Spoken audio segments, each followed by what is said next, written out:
I'm Brittany Lewis with Forbes Breaking News. Senator Mike Lee blasts the Federal Trade Commission under Chair Lina Khan on Tuesday afternoon. He believes that there's a lack of congressional oversight over the FTC, which he describes as out of control. The Utah senator has faced scrutiny in recent weeks. Past text from Lee reportedly suggests he was initially supportive of efforts to overturn the 2020 election before ultimately being concerned by the lack of evidence. Here's Lee from the Senate floor. Mr. President, if the nanny state had a mascot, it would be the Federal Trade Commission. In fact, back in the 1970s, the FTC earned the nickname the National Nanny. This after it went on a rulemaking binge, one that triggered an unprecedented congressional response. In response to that binge, Congress defunded the agency for several days. And in fact, it refused formally to reauthorize the commission for some 14 years after that. Thankfully, the FTC changed approach by reining in its rulemaking initiatives. Congress, however, did not learn its lesson and has continued to grant the FTC broad powers over the years. These grants of power and the lack of congressional will have helped put the FTC on a trajectory that looks eerily similar to its national nanny era.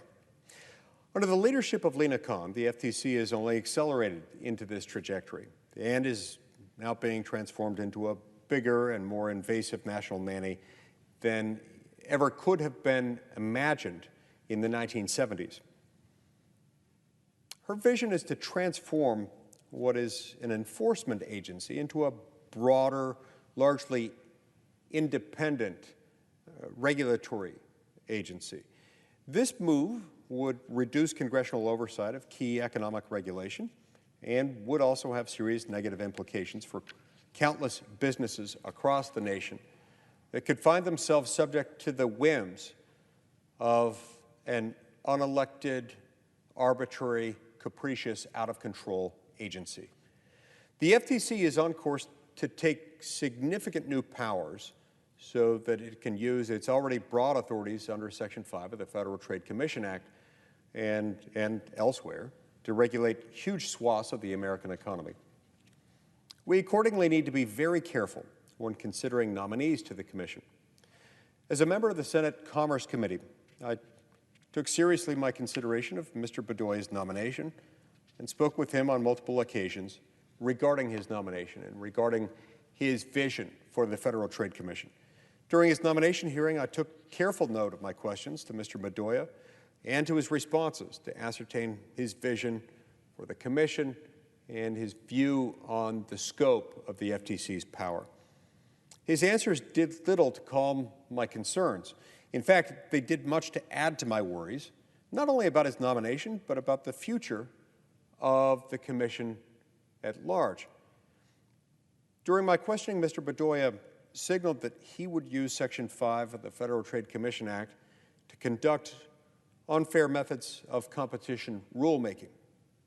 That, of course, would be a dangerous expansion of the FTC's rulemaking power, one that would occur without a congressional grant of authority. He refused to share his views on the FTC's repeal of its vertical merger guidelines. He didn't answer when I asked about his views on Lina Khan's use of zombie votes or proxy votes of ex-commissioners after they've left the commission.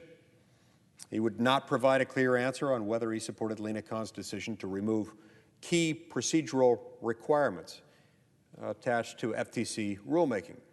That is, the very statutory procedural requirements that were instituted in direct response to the agency's flagrant abuses of its own power in the 1970s. And he openly supports Lina Khan's decision to close out the voice of minority commissioners to approve investigations, an action that has destroyed a bipartisan hallmark of the Commission. Mr. Bedoya did not earn my confidence in his hearing. His nomination is not designed to strengthen American business or bolster our economy. Instead, his nomination will give the Commission the majority it needs to take American economic regulation out of the hands of elected lawmakers. We have to remember that the very first clause of the very first section of the very first article of the Constitution says that all legislative powers herein granted shall be vested in a Congress of the United States, which shall consist of a Senate and a House of Representatives. In other words, all federal lawmaking power, legislative powers or lawmaking powers, the power to make federal law, as articulated in Article 1, Section 1, Clause 1, is vested in Congress, not in an outside agency. Article 1, Section 7 puts even more clarity on it, explaining that in order to pass a federal law, you've got to have passage by the Senate and passage by the House of the same piece of legislation, followed by presentment to the President, resulting in signature, veto, or acquiescence. Without that, you cannot make a federal law. When we pretend to make federal lawmakers outside of Congress, we've got to be very careful, because this is subversive of the entire purpose of the Constitution, putting the most dangerous power, the power to make prescriptive laws, power to make laws, adding to, altering, materially changing the obligations of members of the public. You've got to go through the branch of government most accountable to the people at the most regular intervals.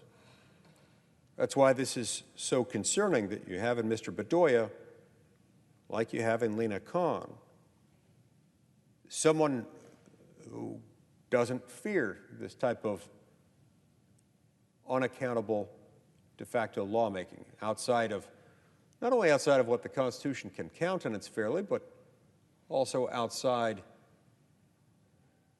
of basic standards of accountability and good government. And so for all these reasons, I fear that Mr. Bedoya will not only enable, but will support the blatant attempts made by Lina Khan to return the FTC to its status as the national nanny and ultimately the national enemy.